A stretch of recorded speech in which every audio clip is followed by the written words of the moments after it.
சொந்தங்களுக்கும் உங்கள் அன்பு தோழி கள்ளக்குறிச்சி சீமாவின் அன்பான பணிவான வணக்கங்கள். அரசியல் அப்படின்ற ஒரு விஷயம் தினம் தினம் நம்ம கேள்விப்படக்கூடிய ஒரு விஷயம், நம்ம வாழ்க்கையோட ஒன்றி போன ஒரு விஷயம். எனக்கு கூட அரசியல் மீது அதீத ஈடுபாடு உள்ளது.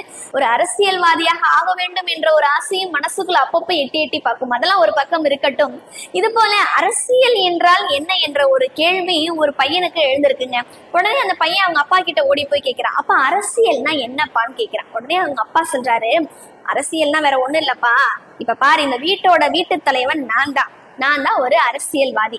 என்னதான் நான் அரசியல்வாதியா இருந்தாலும் அதிகாரம் முழுக்க உங்க அம்மா கிட்டதான் இருக்கும். அவதான் அரசு அதிகாரி.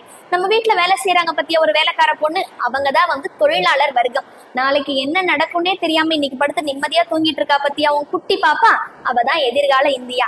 அரசியல்னா என்னன்னு ஒரு கேள்வி என்கிட்ட கேட்கணும்னு உனக்கு தோணுச்சு பத்தியா, கேள்வி கேட்கிற பத்தியா, நீதான் இளைஞர் வர்க்கம்னு சொல்லி முடிக்கிறாராம்.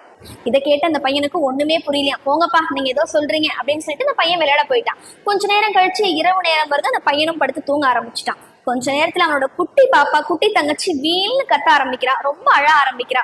இதை பார்த்து அந்த பையன் என்ன பண்ணிருக்கான் அப்படின்னா, தன்னுடைய அம்மாவை போய் எழுப்பியிருக்கான். அம்மா சீக்கிரமா எந்திரிங்க, பாப்பா அழுகுறான்னு சொல்லும் பொழுது அவங்க அம்மா எந்திரிக்கிற மாதிரி தெரியல. உடனே ஓடி போய் சரி நம்ம அப்பா என்ன பண்றாருன்னு பாக்கலாம் அப்படின்னு ஓடி போய் அவங்க அப்பாவை பாக்குறான். நைட்டு 12 மணிக்கு வேலைக்கார பொண்ணோட காலை அவங்க அப்பா சுரண்டிட்டு இருக்காரு. உடனே இதுவும் வேலைக்காவதான் ஓடி என்னடா பண்றதுன்னு தகச்சு போய் நிக்கிறான். விடிஞ்சு போகுது.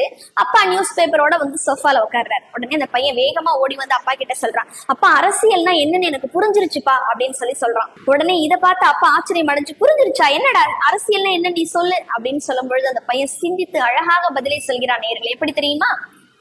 எதிர்கால இந்தியா, நேத்து என் பாப்பா நைட்டு அழுதுச்சுப்பா. எதிர்கால இந்தியா அழுகிறது இளைஞர் சமுதாயம், இளைஞர் வர்க்கம் தான். ஓடி போய் அரசு அதிகாரியை தேடினேன், அனைவரும் தூங்கி கொண்டிருந்தனர்.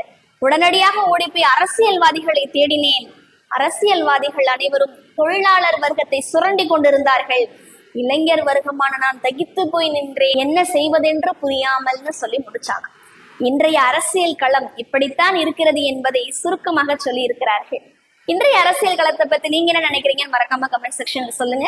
மற்றும் ஒரு காணொலியில் உங்கள் அனைவரையும் நான் சந்திக்கிறேன். அதுவரை உங்களிடமிருந்து விடைபெறுவது உங்களின் அன்பு தோழி கள்ளக்குறிச்சி சீமா. நன்றி, வணக்கம்.